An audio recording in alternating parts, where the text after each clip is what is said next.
They say the English longbow won battles, but the truth is much stranger. Those storms of arrows at Crécy and Poitiers didn't begin on the battlefield at all.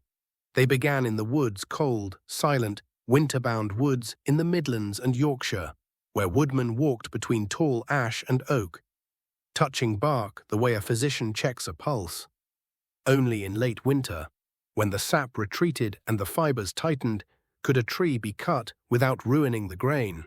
And so the story of every arrow began months before any soldier lifted a bow. From those woods, the timber travelled. Cut into long staves, bundled and loaded onto carts, it creaked its way toward towns like York, Lincoln and London, places where arrow-making wasn't just a craft but a lineage. The Fletchers appear clearly in the patent rolls by the late 13th century, a sign that their trade was already essential to the crown. Historian Michael Prestwich once remarked that without them, the wars of Edward III would simply have stalled, and he wasn't exaggerating. Their workbench was where English victories were quietly forged. There was nothing glamorous about the process. Each shaft had to be shaved to a precise diameter, the nock carved with a single steady cut, the slot for feathers razor clean. Wardrobe accounts from 1298 to 3046 show that the materials alone often cost 3 to 4 times more than the labour. Feathers came from English geese, Scottish grey geese, and for royal arrows, swans. By the 1330s, the records changed tone. Instead of small orders, there are requests for tens of thousands of goose-feathered arrows at a time. That's no longer craft, that's industry, a medieval military supply chain in full motion. Meanwhile, blacksmiths were firing their forges across the kingdom. In years of major campaigns, the demand for bodkin arrowheads skyrocketed. A 1341 inventory coolly notes 41,000 arrowheads delivered to the Tower.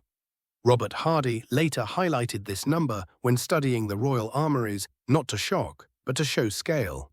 No handful of village smiths could produce that. This was a nationwide effort. All these pieces, wood, feathers, iron, only became weapons when they reached the Tower of London. From the late 1200s, the Tower evolved into the realm's central arrow depot, the place where thousands of shafts were inspected, bound into sheaves of 24, and sealed for war. Under Edward III, the system became even more organized. In 1336, a name appears in the close rolls. Nicholas Minot, keeper of the king's arrows, entrusted with supervising hundreds of thousands of arrows that passed through the Tower each year. From there, the arrows travelled again, packed into crates, moved by wagon to ports like Southampton or Portsmouth, then shipped across the Channel weeks or months ahead of the army. By the time an English archer planted his feet at Crécy in 1346, his arrows had already lived a long, silent life. Months of seasoning, carving, fletching, inventorying, and transport, all for a few seconds of flight. And when you look at the whole chain at once, something becomes clear. England didn't win because a longbow could punch through armour. It won because it turned the entire country into a weapon-making machine, a woodman in Yorkshire, a smith in Lincoln, a Fletcher in London, a clerk in the Tower signing off bundles by candlelight. A single 76-centimetre arrow, barely 60 grams, passed through more hands than most soldiers ever would. By the time it hissed off the bowstring at Crécy or Poitiers, it carried the labour of a whole nation. And that, more than the romance of the longbow, was the real engine behind those famous Iron Rain victories. People often imagine the English longbow as an endless fountain of arrows. But the battlefield tells a harsher truth. In 14th century war, the most terrifying moment for an archer wasn't drawing the bow, it was reaching for his quiver and finding nothing left. Chronicles by Jean Froissart describe how, at battles like Neville's Cross and Morlaix, French troops suddenly lifted their shields when the English arrow storm began thinning out. They knew what it meant. The English were running low, and once an archer ran dry, he was almost useless. A man holding a longbow without arrows was just a frightened peasant with a stick.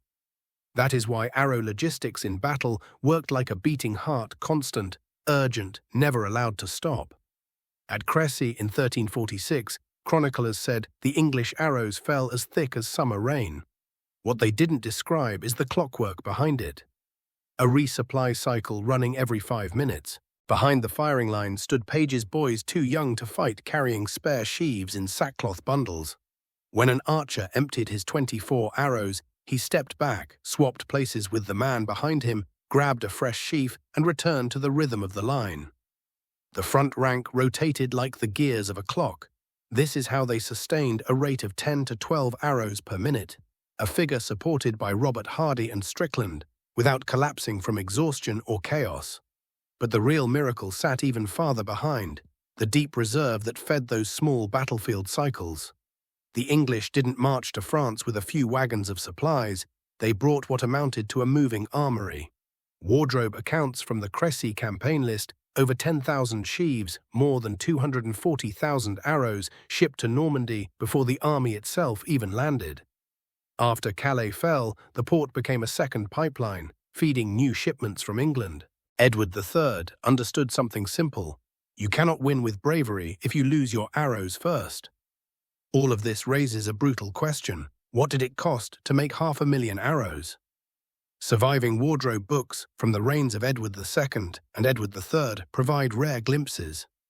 A sheaf of 24 arrows cost roughly 1 to 1.5 shillings. The iron arrowheads alone made up 60% of the total cost. The rest covered shafts, feathers, glue, thread, and Fletcher labor. A major campaign easily consumed 500,000 to 600,000 arrows, costing the crown £500 and £700 astronomical, when a common archer earned only 3p a day.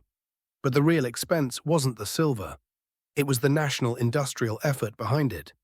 Hundreds of forges, hundreds of feather dressers, hundreds of Fletcher workshops, all standardized under royal demand. A campaign wasn't just a march of men, it was a mobilization of an entire country's craftsmen. Thanks to this system, the English didn't go arrow-hungry at Crécy or Poitiers. While French knights had to rely on chivalry and momentum, the English relied on something colder: logistics. The wagons rolling behind the lines, the boys handing out sheaves in the mud, the crates that crossed the Channel months earlier. These were the unseen forces that shattered French charges long before swords ever met helmets.